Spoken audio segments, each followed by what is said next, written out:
Oh, great. Thank you. Good afternoon, everybody. Thank you so much for coming today. My name is Merage, and I'm with the Office of Equal Opportunity and Diversity. Probably you've seen some of our brochures. If you care to know more about who we are and our services, please feel to grab a brochure with you on your way out. Today's event is part of OED's Campus Conversation series, which aims to provide the campus community with opportunities to engage in dialogues about contemporary topics related to equal opportunity and diversity. Today's talk is on promoting diversity throughout the academic career. The speaker will talk on issues regarding her experience mentoring underrepresented students and her activities in the academic senate related to graduate student and academic personnel review. Our speaker will be talking for approximately 20 to 30 minutes, and then she certainly will be open to your questions, and hopefully we'll have a nice conversation together. Before I introduce our speaker, I would like to thank our co-sponsors for today's event, including Advanced Program for Equity and Diversity, Graduate Division, Cross Cultural Center, Asian American Faculty and Staff Association, Black Faculty and Staff Association, and the Council on Faculty Welfare and Diversity and Academic Freedom. I'm pleased to introduce Mary Gilly, our speaker today. Mary Gilly is Professor of Marketing at the Merage School of Business, University of California, Irvine. Her scholarly work has appeared in journals such as the Journal of Consumer Research, Journal of Marketing, Journal of Retailing, and Journal of Public Policy and Marketing. Her research currently focuses on how consumers interact and use technology, unintended effects of advertising, portrayals, and cross-cultural issues in consumer behavior. Professor Gilly has served on a number of key academic senate committees, including Graduate Council as a chair, and Council on Academic Personnel also as a chair, and currently is serving as chair of Irvine Division of the UC Academic Senate. Without further ado, please help me welcome Professor Mary Gilly. Thank you. Well, all the activities in the Academic Senate that I've done, if that sounds crazy, it's getting crazier because I was just elected vice chair of the Senate system-wide. So I moved to Oakland for 2 years to be vice chair and then chair. So I go from representing 1,000 faculty here at UCI to 10,000 system-wide. So it should be a bit of an adventure. And I know some of you, and welcome. This was billed to me as a conversation, not a presentation. So please feel free to, interrupt, interject, add your experiences and so forth. I wanted to give you a little background as to my experiences and kind of why I became interested in particularly mentoring underrepresented doctoral students and how that came to be. When I got into this business, actually in my doctoral program, I was the only woman in my program. And in fact, they had this big office of probably 20 desks and chairs for all the doctoral students that they called the bullpen. And they decided once I arrived, they couldn't call it the bullpen anymore. It had to be the playpen since I wasn't a bull. So then my first job was at Texas A&M University. And I was the only woman in the marketing area at that time. And when I was arriving, the new dean was arriving, and his background was in marketing. And so the marketing department had a reception for the new dean. And so this was going to be my opportunity to meet other faculty in other areas for the first time. And I get a call from the wife of the department chair asking me to serve punch with the other faculty wives. A little awkward. I'm just hemming and hawing, and finally, I agreed to do it. But after I thought about it a bit, I went, no, this isn't a good idea. I want It's not that I have anything against faculty wives, but I wanted to make sure people in finance or accounting or management knew that I was a colleague. And so I went to my department chair and I'm really sorry, I just can't do this. I'll wash dishes, I'll do my part, what are the guys doing? Well, they're serving wine, I'll serve wine, whatever you want. And I didn't really want to embarrass his wife, because I thought, well, her reaction would be, oh, I never thought of this, I'm so sorry. No, her reaction was she called me up and ripped me up one side and down the other because I was single and didn't have a faculty wife to contribute to the workload. And so I again volunteered to wash dishes, so that's what I did. I then went to Southern Methodist University, where I was the only woman in the marketing department. There were 6 out of 60 faculty women.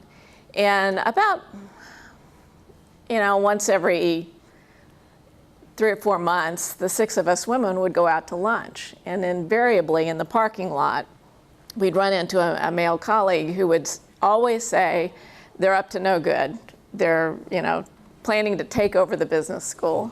And, and yet when you'd see 6 men going out to lunch, it wasn't a big deal. And my department chair, I asked him, I'll teach anytime you want, just don't assign me during 12 to 1, Monday, Wednesday, Friday, because that's when the guys got together for lunch and that's when stuff got done. So he always assigned me a class, 12 to 1, Monday, Wednesday, Friday, the whole time I was there. So, then I came to UCI, and to this day, we still have one of the highest percentage of women on the faculty of any business school in the country. And the change is just incredible, because, the difference between my experiences, because, you're not the only one in the conference room where somebody cracks a slightly off-color joke and everyone looks at you to see if you react, or, asks you for the woman's perspective. And, that just never happens. It's just not an issue. And in the 30 years I've been here, just in my field, it's pretty much, in terms of graduating from doctoral programs now, it's about 50-50 women and men. So that's a big change too. It's not that in accounting and finance, but in organizational behavior, is it more women now, or about 50-50? Yeah. So I had this experience, and one of the things that the business schools have the benefit of in terms of diversity and diversifying the field is something called the PhD project. And the PhD project, well, it actually started out with an accounting firm, KPMG, and don't ask me what its 4 names, I can't remember. Price Waterhouse is in there somewhere. But it was started in 1994, and it followed an effort that was being made by what they called the Minority Summer Institute, that was run by AACSB, which is our accrediting body, and GMAC, which offers the GMAT exam. And it was to encourage minorities at the undergraduate level to look into careers in academia. But it didn't meet the expected outcomes. Well, what they thought is, if we target undergraduates, we'll get more of them to go into business, into accounting firms. They wanted to diversify their employee base.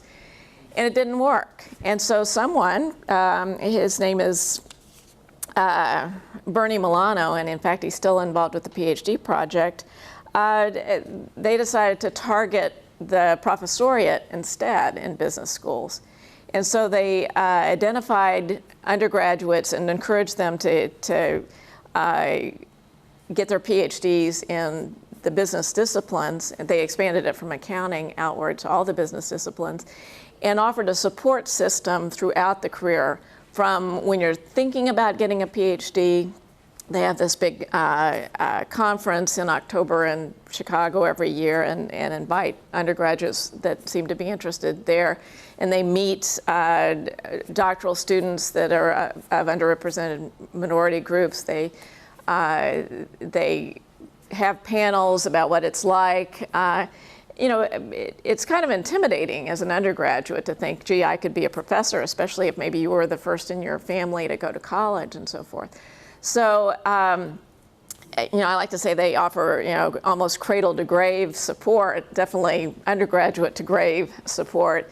And every year, it's fun to go to the PhD Project Marketing Student Association. It's in conjunction with our main conference, and they celebrate everybody's accomplishments, who's advanced to candidacy, who's defended their dissertation, who's gotten a job, who's gotten tenure, who's been promoted to full. And it's a big celebration and support system that's really fun to be involved with. And so we've ended up getting a lot of our doctoral students through that program. And what's interesting is now that you have more faculty from African Americans, Latino Americans, and Native Americans in business school classrooms, they're able to recruit more employees to KPMG, more diverse employee group as a result. So by not going the direct route to the undergraduates and trying to diversify there, they went to the classroom where they would have a bigger impact. And they're really pleased with the results, and they continue to support it. They also, a lot of universities with doctoral programs in business support it because we benefit from getting the students in that contact. Andy Policano, who's dean of the business school here, was named to their Hall of Fame because he was involved back when he was dean at Wisconsin, and he brought that commitment here, which we already had. And so when you have, a group and you can slipstream others for a support system behind them, it really works out well. And in my experience working with underrepresented doctoral students, it's just a lot of fun because you get a different perspective. Research shows that you have greater creativity among diverse groups. If everyone's, watching Fox News, everybody thinks like Fox News or, CNN.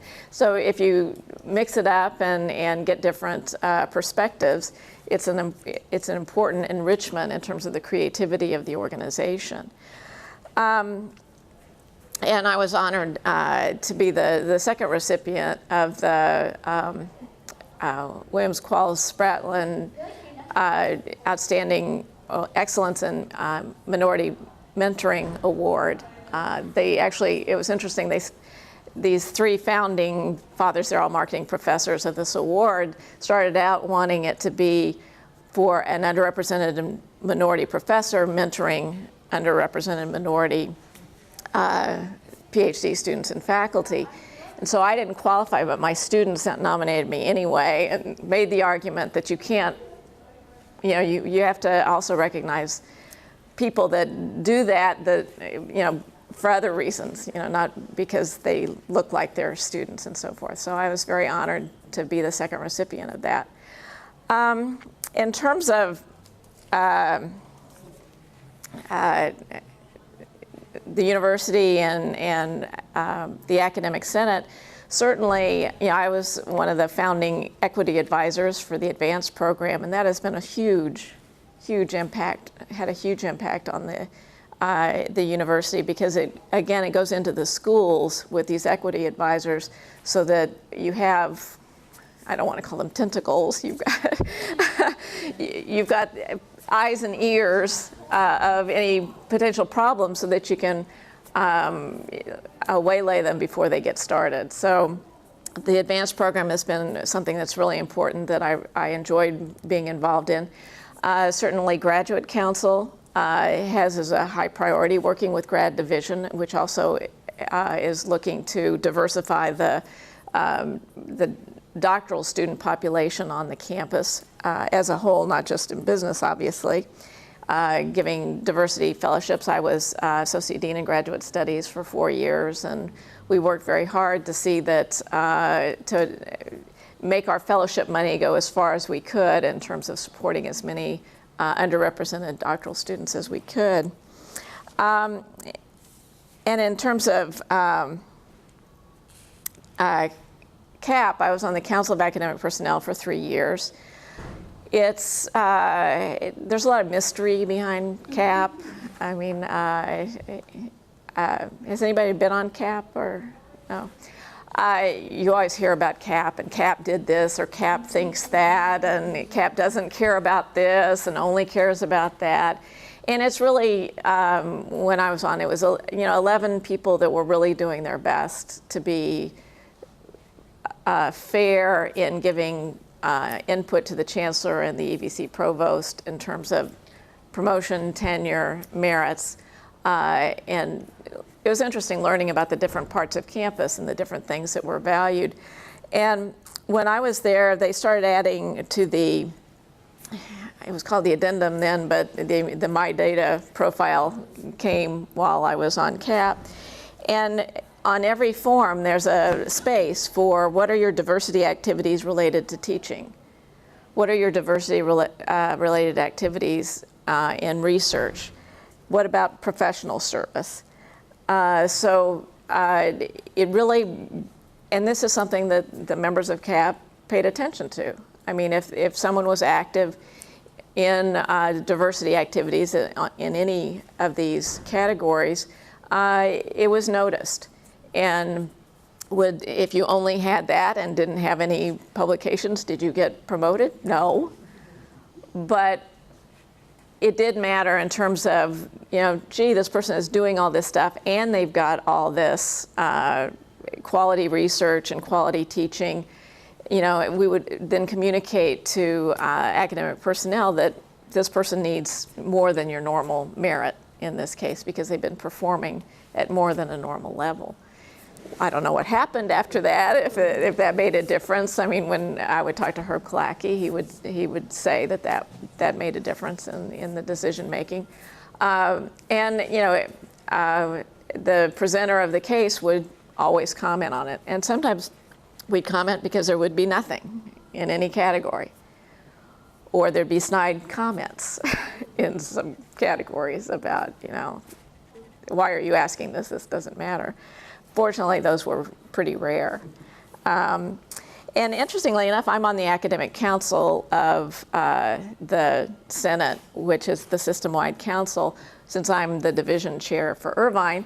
And we recently, it was an interesting conversation. The University Committee on Affirmative Action and Diversity, which is UCAD, wanted to include language in the academic personnel manual that said mentoring and advising of diverse students or faculty members are to be encouraged and given additional recognition in the teaching or service categories of the academic personnel process.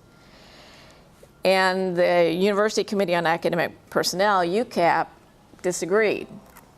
They wanted the language, mentoring and advising of diverse students or new faculty members are also to be encouraged and given recognition in the teaching or service categories of academic personnel, given the same weight in the evaluation of a candidate as any other contributions to mentoring and advising. So UCAD wanted extra recognition. The UCAP wanted equal recognition of these. And the council rejected both and came up with mentoring and advising of diverse students or new faculty members are to be encouraged and given due recognition in the teaching or service categories of the academic personnel process. So the option to go with due recognition was kind of acknowledging that not all diversity activities are created equal, and sometimes they're really important and really onerous in terms of time and obligation of the faculty member, and sometimes less so. And so it needs to be recognized, given its due. So this was just, a month or so ago, we were having this conversation at the Office of the President, and so that's how the academic personnel manual is going to be changed. So. They should encourage more of that with the faculty. In what way? I don't know how much they really do that, like in my classes, one of the things that I do to bring out diversity is because my students are to demonstrate good public speaking skills is one of the things that they have to do in my class. One of the things that I do to encourage diversity is in the first week of class when they do they're all to give an introduction speech. It's a little 2 to 3 minute speech, so to speak, to break the ice, but they have to tell a little bit about their life story and highlight diversity issues. Okay. That way, my whole class, everybody is sharing and experiencing those things. But nobody ever told me or encouraged me to do that there. It's just because I think it's a good thing to do. Well, I think having that those categories, because it's in the 3 different areas when you're filling out the My Data profile, makes you think, if you're not doing those, you know, somebody's asking me what I'm doing. If I'm not doing it, maybe I'm missing something here. Maybe I'm getting penalized for this. I have no way of knowing.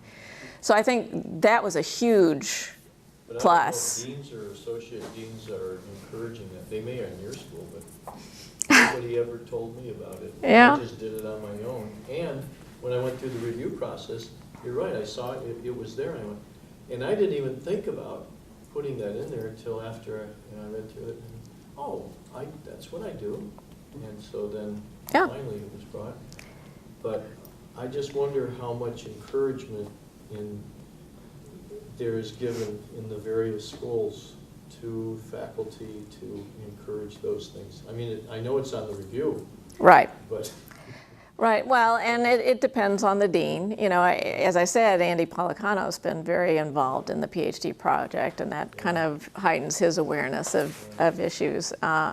So that's a benefit, and hopefully he brings that to the Dean's Council too when issues are raised. You told us about CAP and that and how they.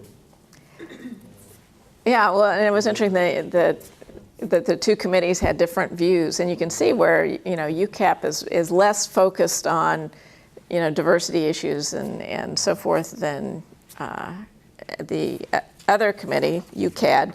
And they had a little different, you know, because there's still some holdouts that maybe don't think that should be counted as. So Mary, thank you for describing that conversation between the 2 Senate committees. Do you know when the APM will reflect that change in language? It should be. I was in the meeting. Yeah, I mean, it was approved by the Academic Council, and so it should change as soon as possible. And interestingly, just a side note, the chairs of those 2 committees are married to each other. And they were going at it, and this is it, you know. So it was kind of fun, but yeah, Carol. So I recently sat in on it was an interview with people on the campus who are involved in various ways with diversity issues, focused on how to get more students of color into the STEM pipeline and to keep them progressing the STEM pipeline.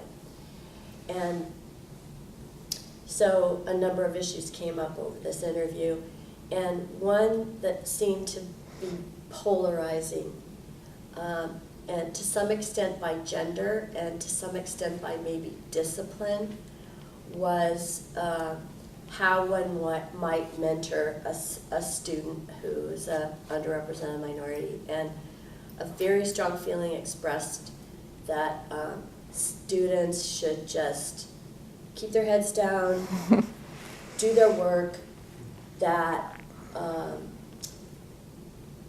this is a race to the top, essentially, and survival of the fittest, and like, don't connect up with anybody else, you know, like, just go into your lab and like, and that would be how one would succeed. Mm-hmm.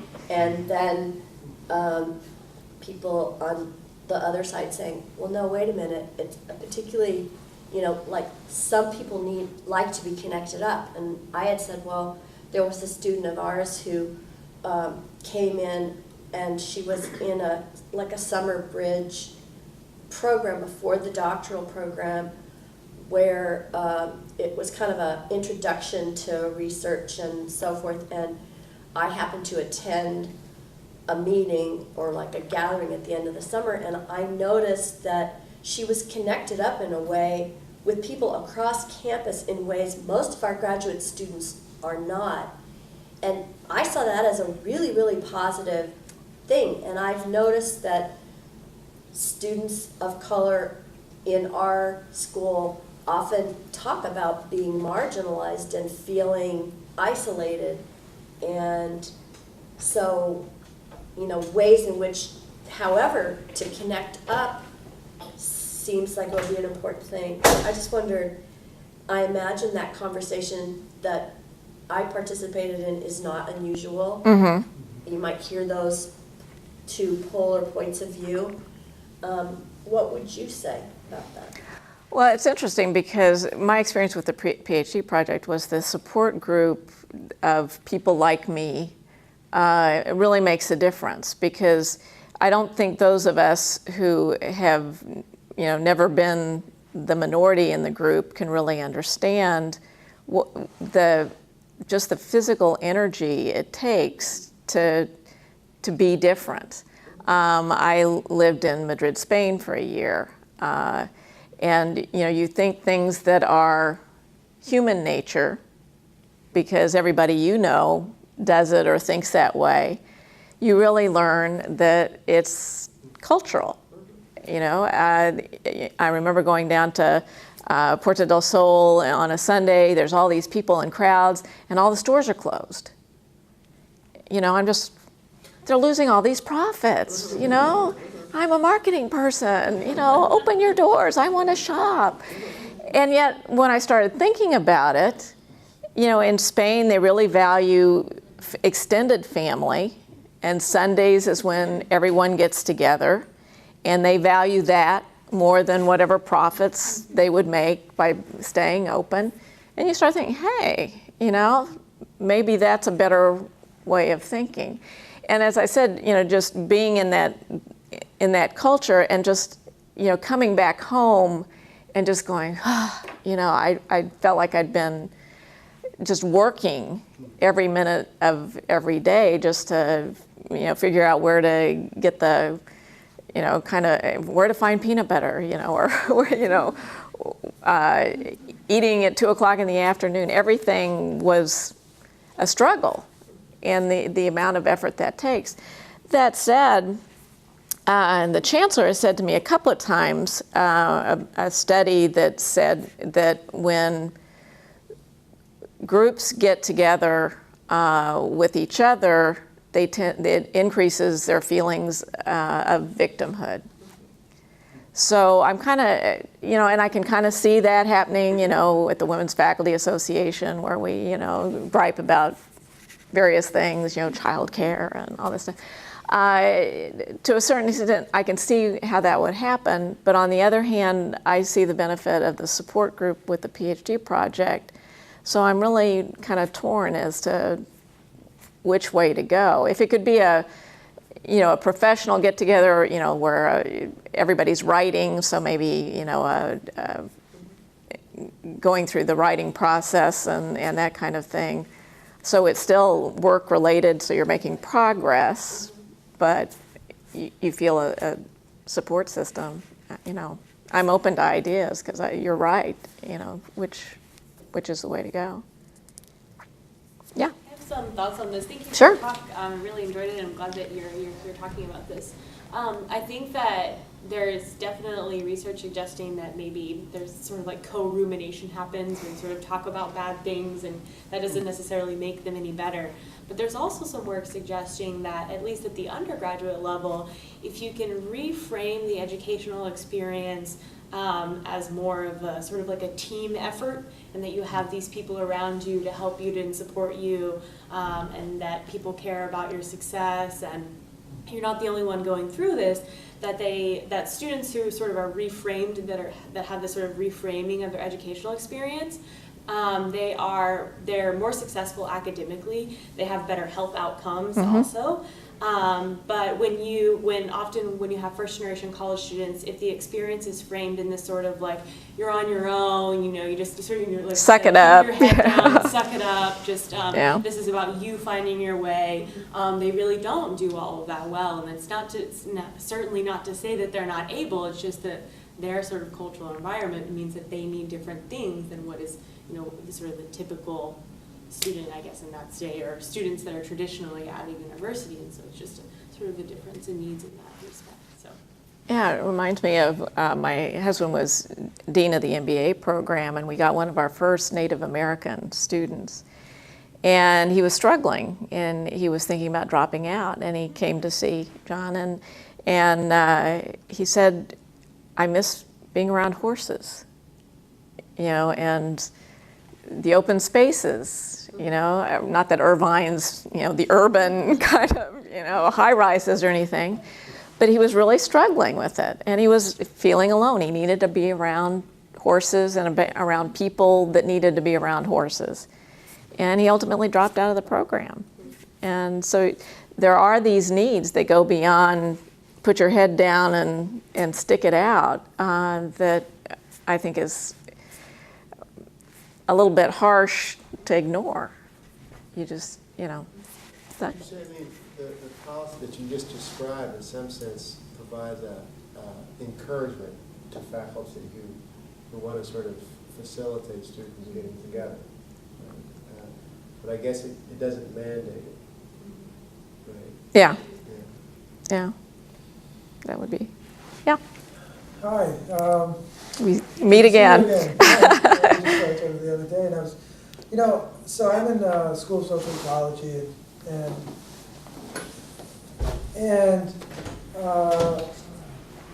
one of the big issues I perceive, and I imagine you sense this also, I'm curious about what you think about what can be done, if anything, about this, is when we have conversations about diversity, we are very often talking about different things without acknowledging the differences in our understanding of what diversity means or how we value it. So you get the people who sort of value diversity as non-discrimination, you know, which is a sort of minimalist way of thinking about it, versus people who think about it as, say, something that's good for business. So it's important in some areas, like the front of the business, but not necessarily core operations. And then you get the people who have this sort of enrichment idea that's much more deeply, substantively meaningful.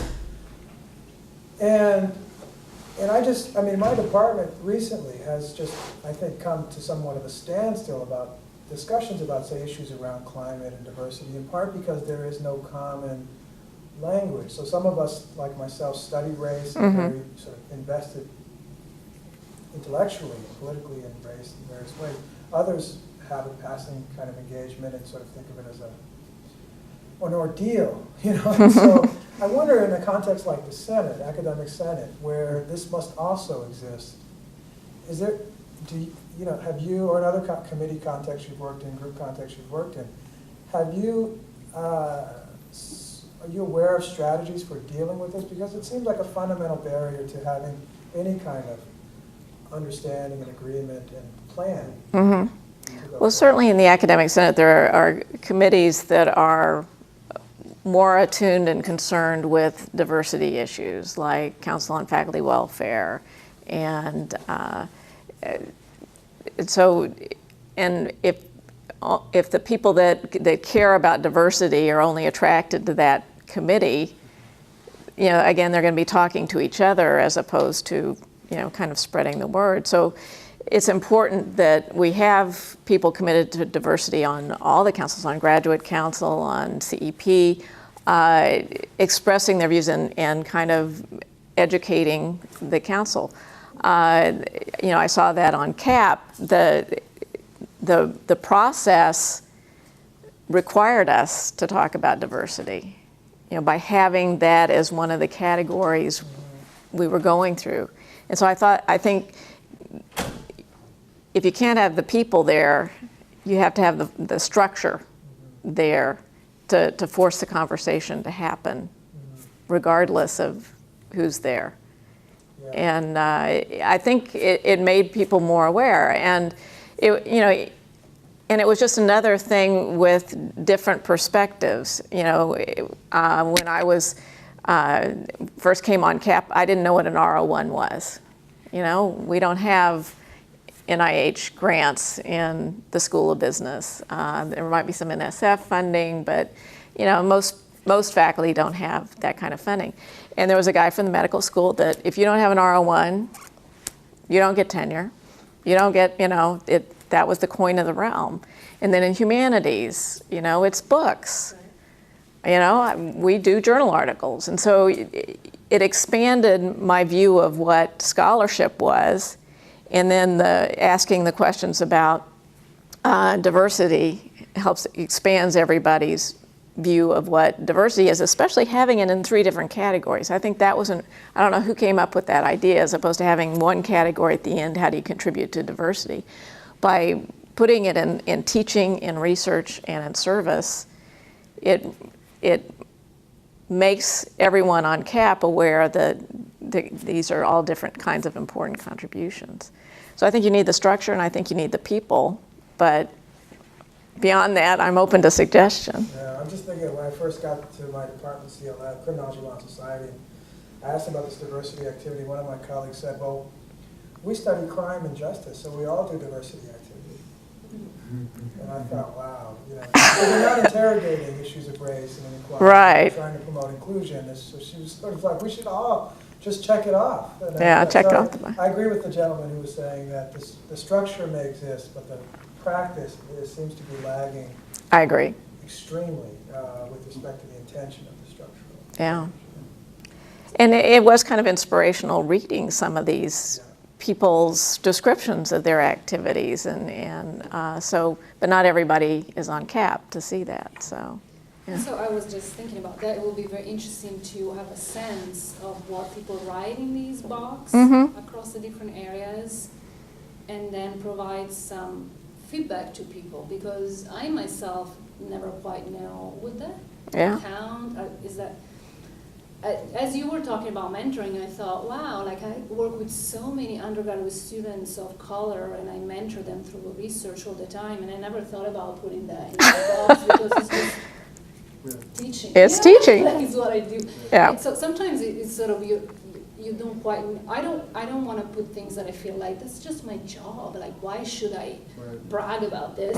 Do everybody should be? You know what I mean? And other times, sometimes I write something there, and I just never quite know what to put in that box. Well, I wonder if Actually, Advance, you know, and the equity advisors could work with Herb Clackey's office and get some, you know, kind of redacted so you don't identify the people, you know, samples of the kinds of things people talk about. That might be. And a suggestion for things that you could do that maybe I'm not thinking that I could do, and I would be very willing and very happy to do. I just don't think about it as opportunities. This is great timing, because we've been meeting with chairs of CAP and to sort of produce a document that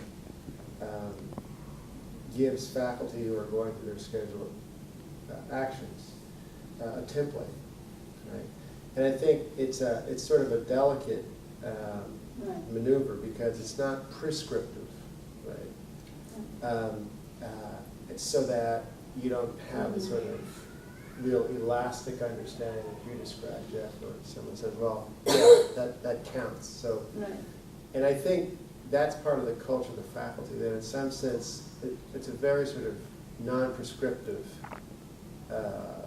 process when we look at review, and we tend to create these cultures of expectations. Right? And so hopefully, by putting in some structure, we can sort of create, enable a culture of expectation.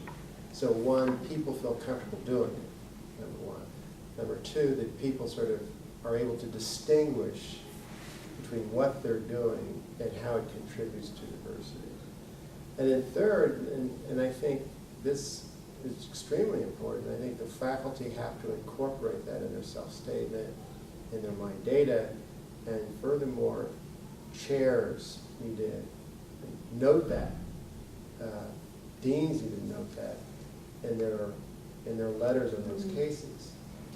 And once those elements come together, I think that you have some type of momentum. And then the faculty start being more discriminating and saying, well, that's a really good example. You know, that's not just, you know, showing up and giving a talk to a community group. That's actually having an enduring relationship with the community that has an impact that's measurable, right?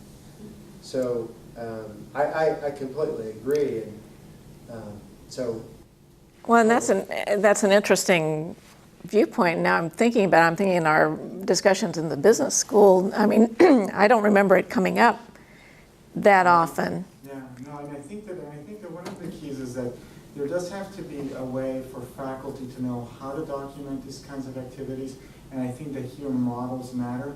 But I think that the key is that the department chairs and the folks that are writing the letters on the cases are the ones that have to make the judgment about whether what is the weight that Right. this receives. Because, for example, to say in my area that helping to promote women is exceptional, actually, thankfully, it isn't. Right. We're privileged in that sense at this point. It is in finance and it is in some of the other areas. And that's where it should receive that kind of attention. So drawing attention to the department chairs to identify for CAP and for other people what is truly exceptional about this work that goes above and beyond, that really reflects not just a conformity with the institutional norms of diversity, but a commitment to it. And separating those two out is the key, because I think it's very easy for people from the outside to look into one group and say, oh yeah, they're doing a great job with X. Maybe they're just reflecting the population of X. I mean, they're actually not doing anything special. And we need to recognize and advocate for that kind of effort. Yeah. And it's been a few years since I was on CAP, but my memory was that we got this from the candidates themselves. I don't remember a lot of commentary in the department chair's letters and in the dean's letters. And so I think that's important too, so that the discussions are happening at the faculty level, because not everybody, as I said, serves on CAP and gets this, campus-wide education on it. So that's. I guess it seems to me that on one basic level, it comes down to how accountable faculty want to be for it. And ultimately that will lead to, I think, what Gerardo was talking about, these distinctions and enhancing our capacity to make those distinctions, right? Actually learning about things that we might not learn in graduate school, right? Mm-hmm. And so I think that, I think we have these policies in place, and I just want to thank you for sharing the new policy, the APM 210.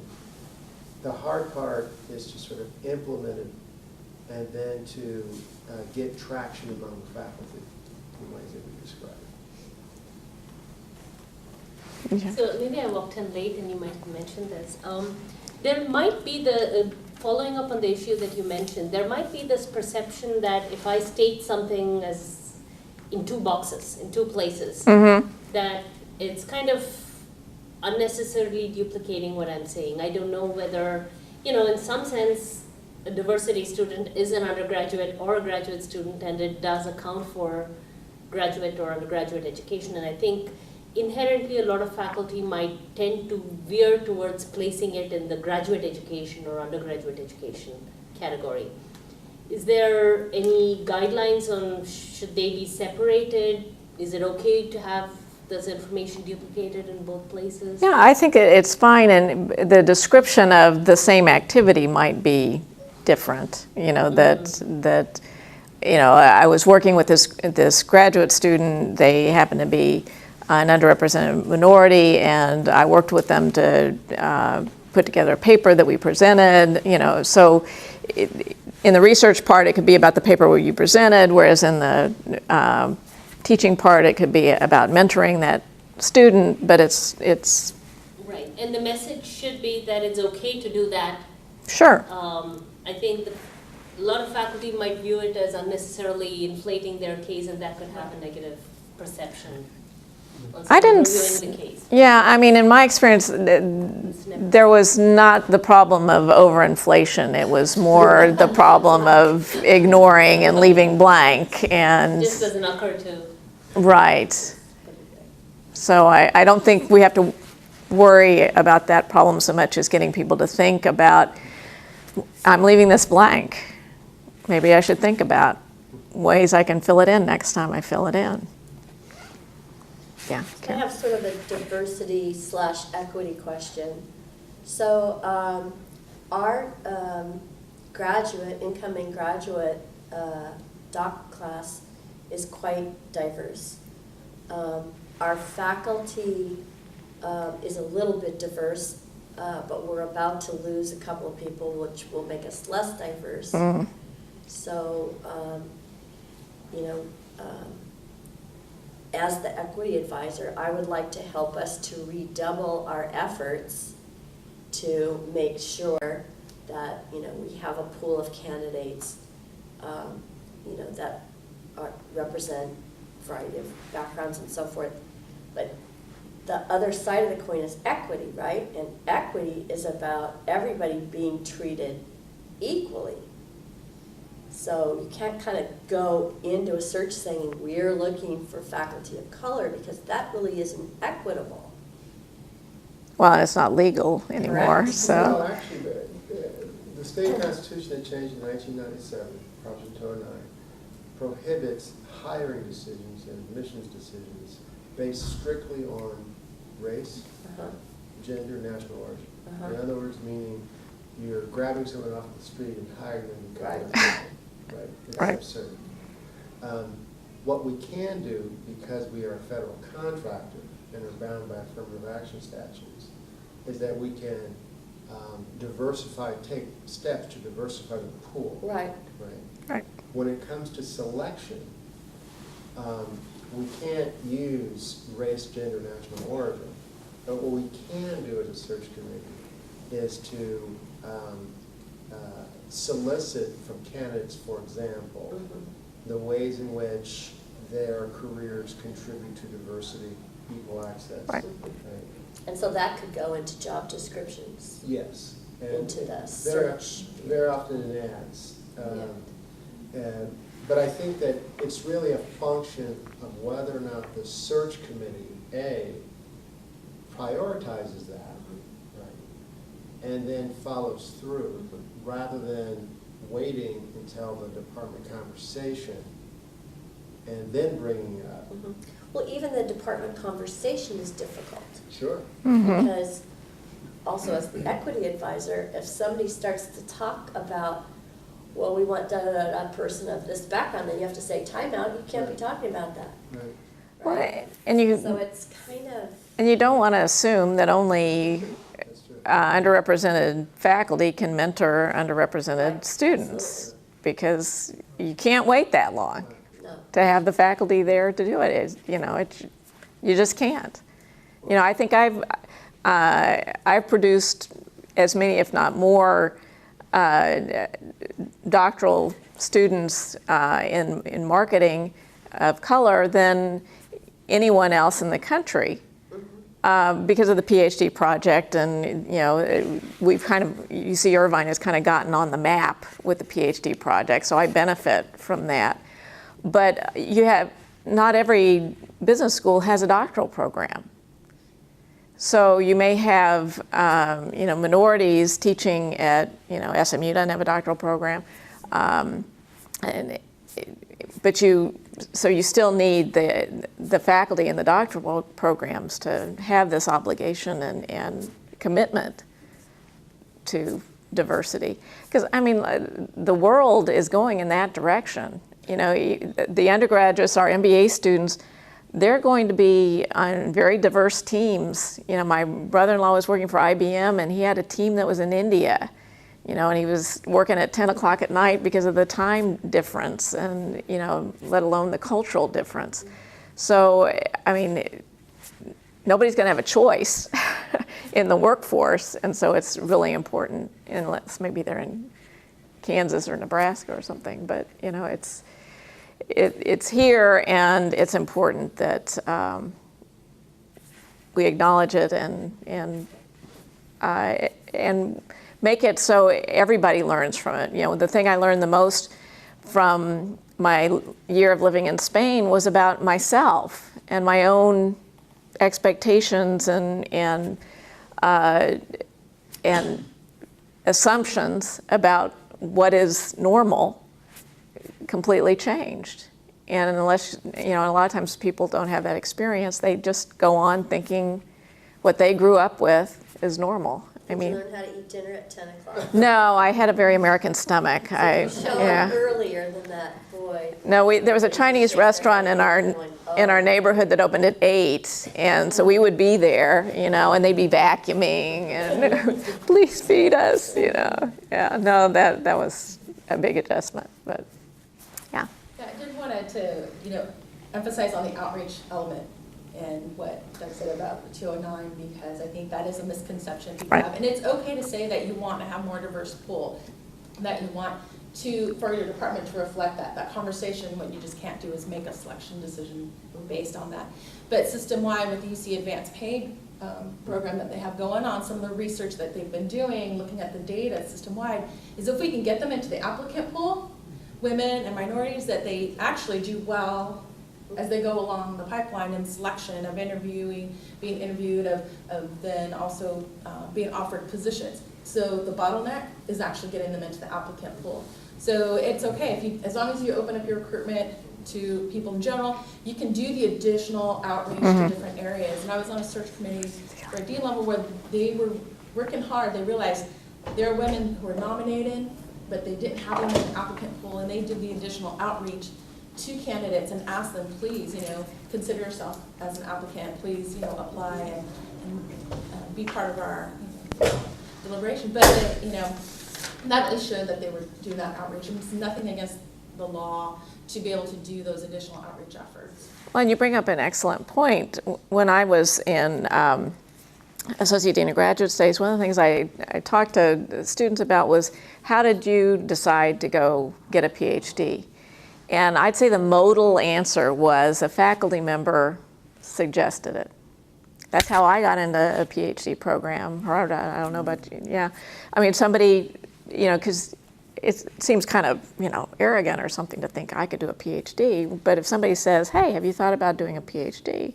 And I think we as faculty members have an obligation to be thinking about this, especially with underrepresented students or those first in their family to go to college, to specifically think about who would be a good person to encourage to consider a doctoral program, so that we can diversify the faculty that way too.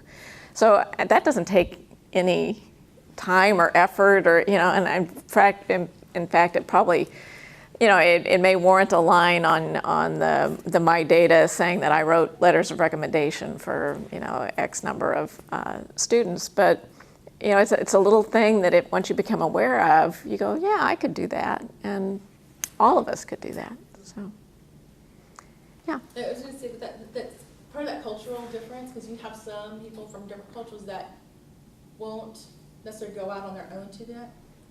They do rely upon someone else recognizing them and encouraging to go forward. Where in the U.S., a lot of our traditional values have been more, you're on your own, right. You pursue and you have that ambition. As independence. Having other people encourage yeah. you and identify you, recognize your status and your abilities.